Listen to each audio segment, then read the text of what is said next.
आज का up to date focus topic है Piaget's cognitive and moral development theory, जिसे हम पियाजे का संज्ञानात्मक एवं नैतिक विकास सिद्धांत भी कहते हैं। बिल्कुल नोट्स के सीक्वेंस के हिसाब से, बिना कोई पॉइंट स्किप किए। वीडियो को लाइक शेयर कर दीजिए। चलिए स्टार्ट करते हैं। आइए दोस्तों, सबसे पहले एक छोटा सा सीन इमेजिन कीजिए। एक नन्हे बच्चे के सामने एक लंबा पतला ग्लास रखा है और उसके ठीक बगल में एक चौड़ा बोल रखा है। दोनों में एक बराबर जूस डाला गया है, लेकिन उस बच्चे का दिमाग लिटरली इस बात को प्रोसेस ही नहीं कर पाता कि दोनों में सेम क्वांटिटी है। हाँ, उसे लगता है कि लंबे ग्लास में जूस ज्यादा है। सही कहा। और क्यों? क्योंकि उसका दिमाग हमारे यानी अडल्ट्स के दिमाग की तरह चलता ही नहीं है। बच्चे छोटे अडल्ट्स नहीं होते, उनका दिमाग एक बिल्कुल अलग ऑपरेटिंग सिस्टम पर चलता है। और सभी लोग ध्यान दें, यही ऑपरेटिंग सिस्टम आज हमारी इस क्लास का मुख्य फोकस है। हमारे पास आज मंजिल विद अंसारी चैनल के कंप्लीट हैंड रिटन नोट्स हैं। ये नोट्स आने वाले यूपी टेट, सीटीईटी और सुपर टेट एग्जाम्स के लिए एक परफेक्ट वन शॉट रिवीजन है। बिल्कुल। और हमारा अप्रोच इस डीप रिवीजन के लिए कैसा होगा? हम इन नोट्स को बिल्कुल एक रियल क्लासरूम की तरह पढ़ाएंगे, यानी फैक्ट्स को रटना नहीं है। हर एक कॉन्सेप्ट को सिंपल भाषा में तोड़कर समझाएंगे, ताकि एग्जाम में एक भी सवाल मिस न हो। एग्जैक्टली। तो चलिए बिल्कुल बेसिक से शुरू करते हैं। पहली हेडिंग पढ़िए जरा नोट से। हाँ, तो पहली हेडिंग है जीन पियाजे का परिचय, यानी इंट्रोडक्शन टू पियाजे। इसकी डेफिनेशन या डिटेल्स हैं कि पियाजे स्विट्जरलैंड के एक महान मनोवैज्ञानिक या साइकोलॉजिस्ट थे। उनका जन्म 1896 में हुआ और मृत्यु 1980 में। लेकिन एक मिनट, यहाँ एक बड़ा सरप्राइजिंग फैक्ट आता है जो नोट्स में स्पेसिफिकली मेंशन है, और मैं सभी स्टूडेंट से कहूंगा इस पर ध्यान दें। पियाजे शुरुआत में साइकोलॉजी के एक्सपर्ट थे ही नहीं, वे असल में एक ज़ूलॉजिस्ट थे। वेट, ज़ूलॉजिस्ट यानी जंतु विज्ञान के एक्सपर्ट? सही बात।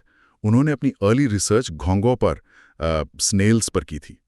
इनका ज़ूलॉजी बैकग्राउंड ही असल वजह है कि उनकी थ्योरी में बायोलॉजिकल एडेप्टेशन या जैविक अनुकूलन का इतना बड़ा रोल है। ये उनका सिंपल एक्सप्लेनेशन है। उन्होंने देखा कि जैसे जानवर एनवायरनमेंट में सर्वाइव करने के लिए फिजिकल बॉडी अडेप्ट करते हैं, ठीक वैसे ही इंसान का दिमाग नए माहौल को समझने के लिए अपने आप को बायोलॉजिकल लेवल पर अडेप्ट करता है। ओह वाओ, ये तो बहुत ही इंटरेस्टिंग कनेक्शन है। और एग्जाम के लिए सबसे इंपॉर्टेंट एग्जाम्पल, इस ऑब्जर्वेशन के लिए उन्होंने किसी बड़े लैब में जाने के बजाय अपने ही 3 बच्चों के बिहेवियर का बारीकी से ऑब्जर्वेशन किया। राइट। और एग्जाम रेलेवेंस की बात करें तो सभी दोस्तों को बता दूं कि नोट्स में स्ट्रिक्टली हाईलाइटेड है HP टेट 2019 और यूपी टेट 2016 में डायरेक्ट पूछा गया था कि पियाजेट को मुख्य रूप से किस क्षेत्र के अध्ययन के लिए जाना जाता है, और इसका सीधा आंसर है संज्ञानात्मक विकास यानी कॉग्निटिव डेवलपमेंट। बिल्कुल सही। अब सवाल उठता है कि दिमाग ये एडेप्टेशन रियल टाइम में कैसे करता है। अगली हेडिंग अनाउंस कीजिए। तो दोस्तों, अगली हेडिंग है पियाजेट्स लर्निंग प्रोसेस या सीखने के सिद्धांत की विशेषताएं। इस लर्निंग प्रोसेस के 2 मुख्य पिलर होते हैं। पहला पिलर है ऑर्गेनाइजेशन या संगठन। इसकी डेफिनेशन में प्राप्त नवीन सूचनाओं को बौद्धिक संरचनाओं में व्यवस्थित करना। इसे थोड़ा आसान भाषा में समझाएं। देखिए, सिंपल वर्ड्स में ये दिमाग का डेटा मैनेजमेंट सिस्टम है। नई इंफॉर्मेशन को इंटेलेक्ट में अरेंज करना। एग्जाम्पल के लिए जैसे लाइब्रेरी में किताबों को अलग अलग सेक्शन में ढंग से लगाना, वही ऑर्गेनाइजेशन है। समझ गई। और दूसरा पिलर? दूसरा पिलर है अडेप्टेशन या अनुकूलन। डेफिनेशन देखिए नोट्स में, पूर्व ज्ञान तथा नवीन अनुभवों में संतुलन स्थापित करना, यानी पुराने ज्ञान और नए अनुभव के बीच बैलेंस बनाना। सीटेट 2015 में इसको डायरेक्टली पूछा गया था, तो एग्जाम रिलेवेंस बहुत हाई है। लेकिन एक मिनट, यहाँ एक बड़ा पुशबैक है मेरी तरफ से। इस अडेप्टेशन वाले पॉइंट पर लोग अक्सर कंफ्यूज हो जाते हैं, क्योंकि इसके 2 पार्ट्स हैं, असिमिलेशन और अकोमोडेशन। इसको एग्जाम हॉल के प्रेशर में आसान तरीके से याद रखने का क्या तरीका है? ये बहुत ही वैलिड पॉइंट है। आइए इसको स्मार्टफोन की एनालॉजी से तोड़कर समझते हैं। एडेप्टेशन के 2 भाग हैं। पहला भाग है एसिमिलेशन या समावेशन। डेफिनेशन कहती है नवीन अनुभवों को पूर्ववर्ती विद्यमान बौद्धिक संरचनाओं में यथावत व्यवस्थित करना। यथावत यानी एग्जैक्टली वैसे का वैसा। सही पकड़ा। सिंपल एक्सप्लेनेशन यह है कि आप नई जानकारी को पुराने दिमागी ढांचे में बिना किसी चेंज के फिट कर लेते हैं। फोन वाले एग्जाम्पल से समझें तो आपने एक नई PDF फाइल डाउनलोड की और उसे पहले से बने डॉक्यूमेंट्स फोल्डर में सेव कर दिया। फोल्डर मॉडिफाई नहीं हुआ। अच्छा, और अगर किसी रियल लाइफ एग्जाम्पल से देखें तो जैसे एक बच्चे ने अपने घर में सफेद कुत्ता देखा, दिमाग में कॉन्सेप्ट बन गया कि 4 पैर और पूंछ वाला जानवर कुत्ता होता है। अगले दिन उसने पड़ोस में काला कुत्ता देखा और उसको भी कुत्ता बोल दिया। नई info as it is save कर ली। एग्जाम अलर्ट ये है दोस्तों कि जब भी प्रश्न में यथावत या वैसे का वैसा फिट करना आए, आंसर एसिमिलेशन होगा। राइट। और फिर इसका दूसरा हिस्सा है अकोमोडेशन या समायोजन। नोट्स में इसकी डेफिनेशन है नवीन अनुभवों की दृष्टि से पूर्ववर्ती बौद्धिक संरचनाओं में सुधार करना, विस्तार करना या परिवर्तन करना। तो क्या स्मार्टफोन वाले लॉजिक से अब हमें ऑपरेटिंग सिस्टम अपडेट करना पड़ेगा? बिल्कुल वही।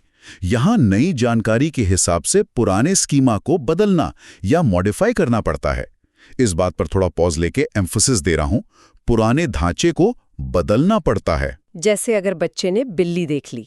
हाँ, उसमें कुत्ते वाले रूल से बिल्ली को भी कुत्ता बोल दिया, पर माँ ने कहा नहीं, ये म्याऊ करती है, ये बिल्ली है। अब पुराना रूल टूट गया, उसे दिमाग भी नया फोल्डर बनाना पड़ा। ये बदलाव ही अकोमोडेशन है। एग्जाम ट्रिक ये है कि क्वेश्चन में मॉडिफाइंग, चेंजिंग या सुधार करना दिखे तो सीधा अकोमोडेशन पर टिक लगाइए। बहुत ही शानदार। अब बढ़ते हैं नोट्स के सेक्शन 3 पर। हर एक पॉइंट को सिस्टमैटिकली कवर कर रहे हैं हम। हेडिंग है की टर्म्स इन कॉग्निटिव डेवलपमेंट, यानी महत्वपूर्ण प्रत्यय। यहाँ 6 टर्म्स हैं जिन्हें हम ए से एफ तक कवर करेंगे। ध्यान से सुनिएगा सब लोग। पहला यानी ए है कॉग्निटिव स्ट्रक्चर, बच्चों की मानसिक क्षमताओं का ढांचा, यानी बच्चा किस लेवल की कॉम्प्लेक्सिटी हैंडल कर सकता है, उसका मेंटल ब्लूप्रिंट। राइट। उसके बाद बी है इक्विलिब्रिएशन या समय धारण। डेफिनेशन के हिसाब से एसिमिलेशन और अकोमोडेशन के बीच का बैलेंस। सही। जब नई चीज समझ नहीं आती तो दिमाग में इम्बैलेंस होता है, जब समझ आ जाती है तो दिमाग वापस बैलेंस में आता है। यही इक्विलिब्रेशन है। टर्म सी पर आए, मेंटल ऑपरेशन या मानसिक क्रिया। किसी काम को करने के लिए दिमाग में चलने वाला चिंतन, जैसे जोड़ घटाना करना। लेकिन अब सब लोग अटेंशन दें, क्योंकि नोट्स पर बड़ा बड़ा लिखा है most asked point. Point D है स्कीमा। हाँ दोस्तों, इस पर स्टार लगाइए। डेफिनेशन है मस्तिष्क में संचित सूचनाओं एवं अनुभवों का ढांचा जिसके अनुसार व्यक्ति प्रतिक्रिया करता है। बेसिकली दिमाग में स्टोर्ड इन्फॉर्मेशन का फ्रेमवर्क। इसको सिंपल भाषा में कैसे समझें? देखिए, दिमाग हर बार नई प्रोसेसिंग नहीं कर सकता, तो वो इन्फॉर्मेशन के प्रीमेड पैकेट्स बना लेता है। जैसे मेरा रेस्टोरेंट स्कीमा। मुझे पता है रेस्टोरेंट जाते ही टेबल पर बैठना है, मेन्यू देखना है और ऑर्डर देना है। हर बार नए सिरे से सोचना नहीं पड़ता। एग्जैक्टली। ये आपके रिएक्शन को गाइड करता है। और एग्जाम रेलेवेंस सुनिए, सीटेट 2019 और 2016 दोनों में ये डायरेक्ट क्वेश्चन था। ऐसे आधारभूत ढांचे को स्कीमा कहा जाता है। राइट। और पॉइंट ई है स्कीम्स। स्कीमा और स्कीम्स में छोटा सा फर्क है। स्कीम्स का मतलब है किसी टास्क को करने के अलग अलग फैक्ट्स या तरीके, जैसे सुबह जूतों के फीते बांधना। बिल्कुल। और आखिरी पॉइंट एफ है डिसेंटरिंग या विकेंद्रीकरण। एक ही चीज के अलग अलग पहलुओं के बारे में सोच पाना, यानी सिर्फ एक फीचर पर अटके न रहना। तो दोस्तों, बेसिक टर्म्स हो गए क्लियर। अब हम इस थ्योरी के मेन बॉडी में एंटर कर रहे हैं। मैं हेडिंग अनाउंस कर रही हूं, 4 स्टेजेस ऑफ कॉग्निटिव डेवलपमेंट। आइए इसका डाइसेक्शन करते हैं। तो पहली अवस्था है स्टेज 1, सेंसरी मोटर स्टेज, जिसे हम संवेदी पेशीय अवस्था कहते हैं। उम्र है 0 से 2 साल। इसकी बेसिक डेफिनेशन ये है कि बच्चे अपनी मोटर एक्टिविटीज से बुद्धि दिखाते हैं। इंद्रियां यानी सेंसेस ही उनकी प्राइमरी टीचर होती हैं। सही कहा, क्योंकि भाषा तो अभी है नहीं, तो आंखें, कान और फिजिकल टच से वो अपना डेटा कलेक्ट करते हैं। अब नोट्स में इसके अंदर 6 सब स्टेजेस दी हैं। मैं सिस्टमैटिकली इनका फ्लो बताता हूँ। हाँ, और मैं रीड करती हूँ क्रोनोलॉजिकली। सब लोग कॉपी में सीक्वेंस में लाइए। नंबर 1 रिफ्लेक्स एक्टिविटीज, जहाँ सिर्फ सकिंग रिफ्लेक्स काम करता है। नंबर 2 प्राइमरी सर्कुलर रिएक्शन, अपनी ही बॉडी की फिजिकल एक्टिविटीज को रिपीट करना। नंबर 3 सेकेंडरी सर्कुलर रिएक्शन, बाहर की चीजों में इंटरेस्ट, जैसे झुनझुना हिलाना। नंबर 4 कोऑर्डिनेशन ऑफ सेकेंडरी स्कीमेटा, किसी खिलौने तक पहुंचने के लिए दूसरी रुकावटों को हटाना। नंबर 5 टर्शरी सर्कुलर रिएक्शन, बच्चा चीजों को गिराकर एक्सपेरिमेंट करता है। और नंबर 6 सिंबॉलिक थॉट्स, जहां मेंटल रिप्रेजेंटेशंस शुरू होते हैं। Perfect sequence. पर एक जेन्युइन सवाल है एक स्टूडेंट की तरह, क्या एग्जाम के लिए इन 6 सब स्टेजेस को डिटेल में एग्जैक्ट महीनों के साथ याद रखना जरूरी है? बहुत बढ़िया सवाल। देखिए, सच्चाई ये है कि आपको महीने रटने की ज़रूरत नहीं है, लेकिन ये प्रोग्रेशन समझना ज़रूरी है कि कैसे एक बच्चा सिर्फ चूसने से शुरू करके अपने एनवायरनमेंट से इंटरैक्ट करता है और लगभग 2 साल तक पहुंचते पहुंचते एक मेजर माइलस्टोन हिट करता है। और वो माइलस्टोन क्या है? यही हमारा वीआईपी एग्जाम कॉन्सेप्ट है। हेडिंग डालिएगा, ऑब्जेक्ट परमानेंस या वस्तु स्थायित्व। डेफिनेशन है छिपी हुई चीजों को ढूंढ निकालना, क्योंकि बच्चे को पता चल जाता है कि चीज अभी भी एग्जिस्ट करती है। यानी out of sight out of mind वाला फेस खत्म हो गया। एग्जैक्टली। एग्जाम्पल लीजिए, अगर 6 महीने के बच्चे का खिलौना चादर के नीचे छुपा दें तो वो रोएगा और दूसरी चीज में लग जाएगा, पर 2 साल का बच्चा चादर हटाकर उसको ढूंढ लेगा। इसे इमिटेशन और मेंटल रिप्रेजेंटेशन की शुरुआत बताया जाता है। एग्जाम रेलेवेंस ये है कि सबसे ज्यादा पूछा जाता है कि ऑब्जेक्ट परमानेंस किस स्टेज में आता है। आंसर है सेंसरी मोटर। क्लियर। अब उम्र बढ़ती है, स्टेज 2 प्री ऑपरेशनल स्टेज या पूर्व संक्रियात्मक अवस्था। उम्र 2 से 7 साल। नोट्स कहता है कि इसके 2 डिविजन्स हैं। हाँ, आइए पहला डिवीजन देखते हैं, प्री कंसेप्चुअल पीरियड, जो 2 से 4 साल तक है। इसकी डेफिनेशन बताती है कि ये खोज की अवस्था है। बच्चे हर चीज में क्यों और कैसे पूछते हैं। पंखा क्यों चल रहा है? आसमान नीला क्यों है? बिल्कुल। और इस पीरियड में 2 कॉन्सेप्ट सबसे इंपॉर्टेंट है। पहला, ईगोसेंट्रिज्म या आत्मकेंद्रीयता। डेफिनेशन ये है कि बच्चा ये मान लेता है कि जो उसका नजरिया है वही सारी दुनिया का है। मतलब वो दूसरे के पर्सपेक्टिव को नहीं समझ पाता। सही कहा। वो सेल्फिश नहीं है, बस उसके दिमाग में थ्योरी ऑफ माइंड डेवलप नहीं हुई है। उसे लगता है अगर उसने आंखें बंद कर ली और उसे कोई नहीं दिख रहा तो दूसरे लोगों को भी वो नहीं दिख रहा। इसका दूसरा भाई है एनिमिज्म या जीववाद, निर्जीव चीजों को जिंदा समझना। एग्जाम्पल देकर बताएं। जैसे अगर बच्चा टेबल से टकरा के गिर जाए तो रोने लगता है, पर मम्मी जब टेबल को थप्पड़ मारती है कि तूने मेरे बच्चे को मारा, तो बच्चा चुप हो जाता है, क्योंकि उसे लगता है टेबल को भी दर्द हुआ होगा। से 7 साल। नोट्स बताते हैं कि यहाँ इलॉजिकल थिंकिंग शुरू होती है। बच्चे जोड़ घटाना करते तो हैं, पर लॉजिक के बिना। यहाँ में कैरेक्टरिस्टिक्स और डेफिसिट्स यानी क्या कमियां हैं उस पर फोकस करना है। डेफिसिट्स पर ध्यान दे सभी। पहला डेफिसिट है इरिवर्सिबिलिटी यानी अविलोम्यता। डेफिनेशन, पलट कर न सोच पाना, यानी मेंटल रिवर्स गियर काम नहीं करता। एकदम। बच्चा घर से स्कूल जा सकता है पर रिवर्स राउट नहीं बता पाएगा। और इसके साथ एक बहुत बड़ा लैक होता है, लैक ऑफ कॉन्जर्वेशन यानी संरक्षण का अभाव। डेफिनेशन, साइज या शेप बदलने पर क्वांटिटी सेम रहती है, ये न समझ पाना। ये वही जूस वाला एग्जाम्पल है जो आपने क्लास के शुरू में दिया था, वो लंबा ग्लास और चौड़ा बोल। उसे लगता है लंबे ग्लास में जूस ज्यादा है क्योंकि उसकी वर्किंग मेमोरी एक बार में एक ही डिमेंशन पर फोकस कर पाती है। इस लिमिट को सेंट्रेशन कहते हैं। राइट। और दोस्तों, मोस्ट आस्क्ड पॉइंट नोट कीजिए, कॉन्सेप्ट फॉर्मेशन की शुरुआत इसी स्टेज से होती है। अब आगे बढ़ते हैं स्टेज 3 पर। हेडिंग कॉन्क्रीट ऑपरेशनल या मूर्त संक्रियात्मक। उम्र 7 से 11 साल। तो क्या अब इन बच्चों में लॉजिक आ गया है? हाँ, लॉजिक फाइनली आ गया है, पर डेफिनेशन के हिसाब से सिर्फ कॉन्क्रीट या मूर्त चीजों के लिए, यानी जो फिजिकली उनके सामने हैं। यानी अगर हाथ में एक्चुअल सेब होंगे तभी जोड़ पाएंगे। सही। इस स्टेज में 3 मास्टर्ड एबिलिटीज आती हैं। पहली, कंजर्वेशन, जो पहले नहीं था वो अब आ गया। दूसरी, रिलेशन, यानी हाइट वेट के हिसाब से लाइन में लगाना। और तीसरी, क्लासिफिकेशन, गुणों के आधार पर बांटना। और एग्जाम अलर्ट दोस्तों, यहाँ ईगोसेंट्रिज्म कम हो जाता है, उन्हें दूसरों का पॉइंट ऑफ व्यू समझ आने लगता है।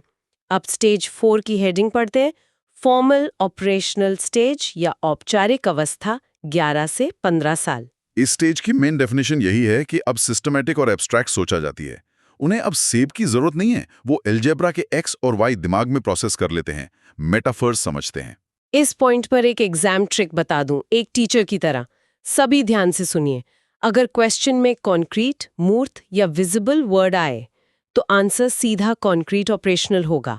पर अगर क्वेश्चन में एब्स्ट्रैक्ट, अमूर्त या इनविजिबल आ जाए तो फॉर्मल ऑपरेशनल पर टिक कीजिएगा। परफेक्ट ट्रिक है ये टाइम बचाने के लिए। अब आते हैं नोट्स के सेक्शन 7 पर। डायरेक्ट एग्जाम फैक्ट्स या PYQ वन लाइनर्स। फटाफट रैपिड फायर करते हैं। चलिए देखते हैं। फैक्ट 1, बच्चों की सोच अडल्ट से कैसे अलग होते हैं, ये CTET 2019 में पूछा गया था। इसका सॉलिड आंसर है कि उनकी सोच क्वालिटेटिवली या गुणात्मक रूप में अलग होती है, मात्रा या क्वांटिटी में नहीं। फैक्ट 2 और 3 वही असिमिलेशन और अकोमोडेशन का क्विक रिकैप है। एग्जिस्टिंग स्कीमा में एज इट इज ऐड किया तो, असिमिलेशन, और स्कीमा मॉडिफाई किया तो। अकोमोडेशन। फैक्ट 4, 5 और 6 ऑब्जेक्ट परमानेंस किस स्टेज में आता है? Sensory motor stage. इरिवर्सिबिलिटी कहाँ होती है? प्री ऑपरेशनल में। और कॉन्सेप्ट का कॉन्सेप्ट कहाँ क्लियर होता है? कॉन्क्रीट ऑपरेशनल स्टेज में। एकदम लॉक कर लीजिए इन पॉइंट्स को। अब यहाँ एक मेजर शिफ्ट है। सिलेबस में सेक्शन 8 अनाउंस कर रही हूँ, Piaget's theory of moral development, नैतिक विकास का सिद्धांत। कॉग्निटिव बहुत पढ़ लिया, अब मोरालिटी पर आते हैं। मोरालिटी की डेफिनेशन है सोशल रूल्स और बिलीफ्स के अनुसार बिहेव करना। हाँ, इन्होंने इसकी 3 मेन स्टेजेस दी हैं।